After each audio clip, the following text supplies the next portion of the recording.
1894 భారత్లో తిరుగుబాటుదారులను ఆంగ్లేయులు అణచివేస్తున్న సమయం అది. సరిగ్గా ఇదే సమయంలో ఈస్ట్ ఆఫ్రికాలో బారిస్టర్ ప్రాక్టీస్ చేసిన ఓ కుర్రాడు బొంబాయికి వచ్చి మేడ్ ఇన్ ఇండియా ముద్రతో ఆపరేషన్కు వాడేటువంటి సర్జికల్స్ తయారీ మొదలుపెట్టాడు. ఇండియా పేరెత్తితేనే తట్టుకోలేని ఆంగ్లేయులు కడుపు మంటతో ఆ కుర్రాడి కంపెనీని సీజ్ చేశారు. ఆ కుర్రాడు అక్కడితో ఆగిపోలేదు. ఇవాళ ప్రపంచంలో ఉన్న ప్రతి ఇంట్లో తన వస్తువులు ఉండేలా తన వ్యాపార సామ్రాజ్యాన్ని విస్తరించాడు. ఆ కుర్రాడు ఎవరో కాదు, గోద్రేజ్ గ్రూప్ వ్యవస్థాపకుడు ఆర్థర్ గోద్రేజ్. ఈ సక్సెస్ స్టోరీని చూసే ప్రతి ఒక్కరూ వీళ్లలాగే జీవితంలో మీరు సక్సెస్ అవ్వాలని 6JVR మనస్ఫూర్తిగా కోరుకుంటోంది. South India famous astrologer and gemologist Lakshmi Ganapathirao Jamalapuram 6JVR ద్వారా ఇండియాలో అతి తక్కువ ధరకే నవరత్నాలను, జాతిరత్నాలను అందిస్తున్నారు. పూర్తి డీటెయిల్స్ కోసం కింద నెంబర్కు కాల్ చేయండి. జిందగీలో మనకు ఒక సవాల్ ఎదురవుతుంది. దారులన్నీ మూసుకుపోయి ఎటు వెళ్లాలో తెలియట్లేదు అనిపిస్తుంది. కానీ అదే సమయంలో ఓ గోల్డెన్ వే ఓపెన్ అయ్యి మన కోసమే ఎదురు చూస్తూ ఉంటుంది. గోద్రేజ్ గ్రూప్ అధినేత ఆర్థర్ గోద్రేజ్కి అలాంటిదే ఓ కీ దొరికింది. 1894లో భారత్కు వచ్చిన ఆర్థర్ ఓ ఫార్మా కంపెనీలో పనిచేశారు. ఆ సమయంలోనే అతనికి సర్జికల్స్ తయారు చేయాలనే ఐడియా వచ్చింది. అప్పటి వరకు బ్రిటిషర్లు తయారు చేసిన సర్జికల్స్ని భారత్ హాస్పిటల్స్లో వాడేవారు. ఆర్థర్ తన ప్రోడక్ట్స్ పైన మేడ్ ఇన్ ఇండియా అని ముద్రించి అమ్మటం బ్రిటిషర్లకు అస్సలు నచ్చలేదు. వెంటనే ఆర్థర్ కంపెనీకి సీలు వేశారు. ఇక్కడే పూర్తి నిరాశలోకి వెళ్లిపోయారు ఆర్థర్ గోద్రేజ్. 1897 గోద్రేజ్ ఫ్యామిలీ ముంబైలో నివాసం ఉండేది. ఆ టైంలో ముంబైని దొంగలు వణికిస్తున్నారు. డబ్బు, నగల కోసం ఇళ్లకు వేసిన ఎలాంటి తాళాన్నైనా సరే బద్దలు కొట్టేస్తున్నారు. దొంగల నుంచి రక్షణ కోసం ముంబై ప్రజలకు పోలీసులు ఓ విచిత్రమైన సూచన చేశారు. దొంగలు పగలగొట్టలేని తాళాలు కొనుక్కోమని సలహా ఇచ్చారు. ఈ సలహా ముంబై ప్రజలను భయపెట్టింది. కానీ ఈ ప్రకటన ఆర్థర్ గోద్రేజ్ను మాత్రం తీవ్రంగా సంతోషపెట్టింది. ఎందుకంటే పోలీసులతో అతనికి తాళాలు తయారు చేయించాలనే ఐడియా దొరికింది. గోద్రేజ్ తాళాలకు ఒక ప్రత్యేకత ఉంది. ఒక తాళానికి మరో తాళానికి అసలు పోలికలే ఉండవు. దొంగలు కాదు కదా, గజదొంగలు కూడా ఆ తాళాలను తెరవలేరు. తన మిత్రుడు మేర్వాంజీ కామా దగ్గరకు వెళ్లి రెండోసారి అప్పు తెచ్చాడు. అంతకుముందు సర్జికల్స్ తయారు చేసేందుకు అప్పు ఇచ్చింది కూడా ఈ మేర్వాంజీ కామాని. గుజరాత్, మాలవర్ నుంచి కొందరు తాళాలు తయారు చేసే ఎక్స్పర్ట్స్ని పిలిపించాడు. వాళ్లకు తన కొత్త ఐడియా చెప్పాడు. ముంబైలో ఓ చిన్న గొడౌన్ తీసుకుని తాళాల తయారీ మొదలుపెట్టాడు. తొలుత యాంకర్ పేరుతో తాళాలు రెడీ చేశాడు. కొద్ది రోజుల్లోనే ఆర్థర్ గోద్రేజ్ తాళాలు ముంబై దొంగలను భయపెట్టాయి. గోద్రేజ్ పైన ప్రజల్లో నమ్మకాన్ని పెంచాయి. ఇక్కడే గోద్రేజ్ ప్రస్థానం మొదలైంది. 1902 ముంబైలో నివాసం ఉండే ధనవంతులు తమ డబ్బు, నగలను ఇళ్లలోనే దాచుకునేవాళ్ళు. ఆర్థర్కు ఇక్కడే ఓ ఐడియా వచ్చింది.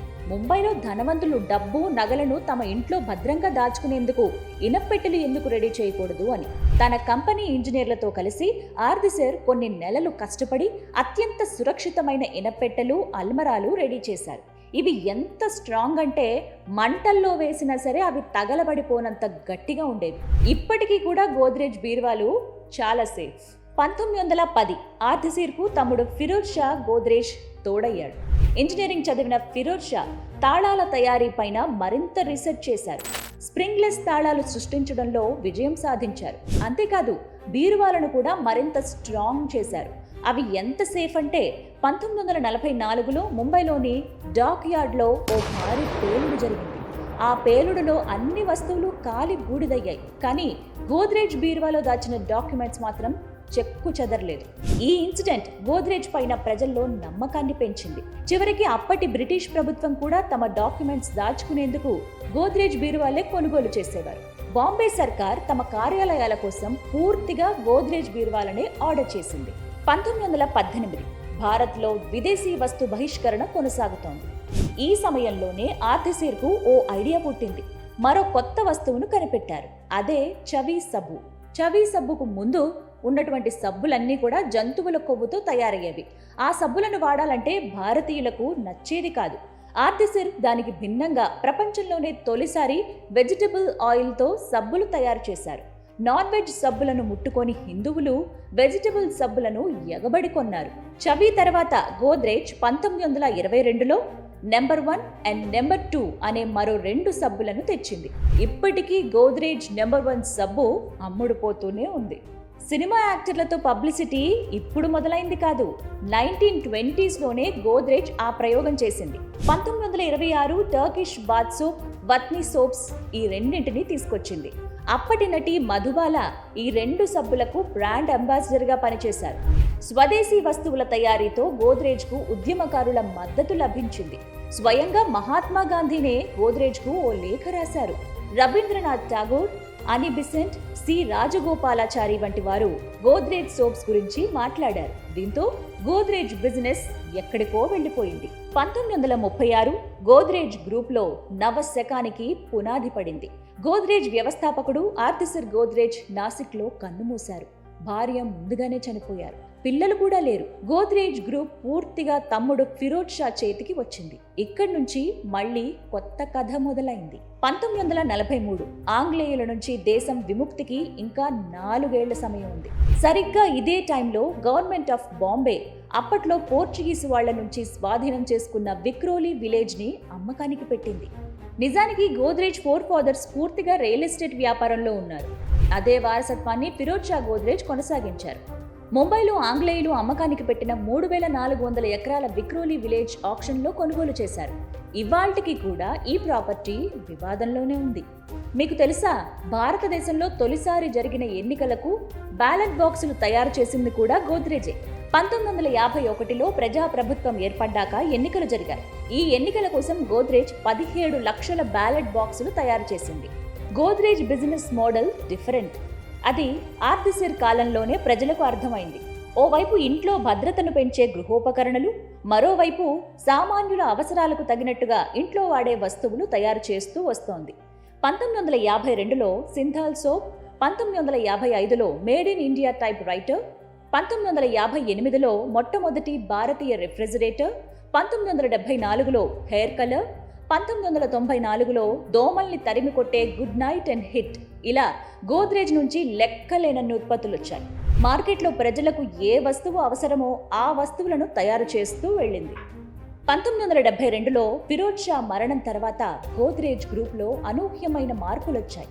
వ్యాపారం అతని పిల్లలు నవల్, బుర్జోర్జీ, దోషాబాయ్, సోహ్రబ్ చేతుల్లోకి వెళ్ళింది.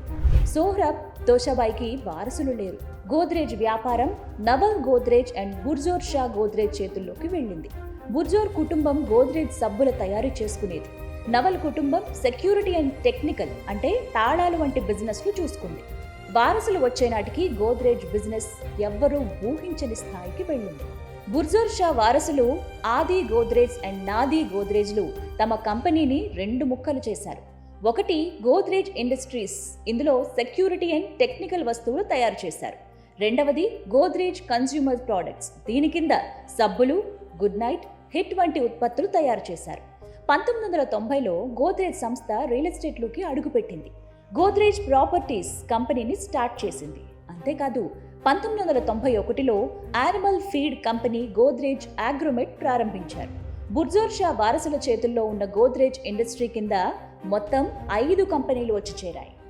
ఇక్కడ గోద్రేజ్ రెండో భాగం అంటే నవల్ గోద్రేజ్ వారసులు జంసయిద్ గోద్రేజ్ అండ్ స్మితా గోద్రేజ్ చేతుల్లో మిగతా భాగం ఉంది. ఇందులో గోద్రేజ్ అండ్ బాయ్స్ కంపెనీ ముఖ్యమైనది. ఇది ఆర్థర్ గోద్రేజ్ స్థాపించారు. వీళ్ల చేతుల్లో Godrej locking systems, Godrej aerospace, Godrej appliances, Godrej interior, Godrej material holding, ఇలా బోలెడన్ని కంపెనీలు వెలిశాయి.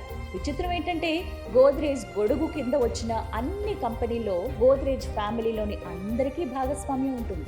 ముంబై పోలీసులు దొంగలను పట్టుకోవడానికి పటిష్టమైన తాళాలు కావాలని చెప్పకపోయినా, బ్రిటిష్ వాళ్ళు మేడ్ ఇన్ ఇండియా ముద్ర ఉందని కంపెనీని మూత వేయకపోయినా ఇంత పెద్ద గోద్రేజ్ సామ్రాజ్యం ఏర్పడేది కాదేమో అనిపిస్తుంది.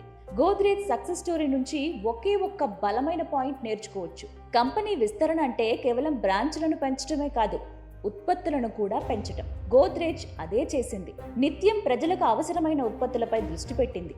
తిరుగులేని సక్సెస్ను సాధించింది. మీరేమంటారు? కామెంట్ చేయండి.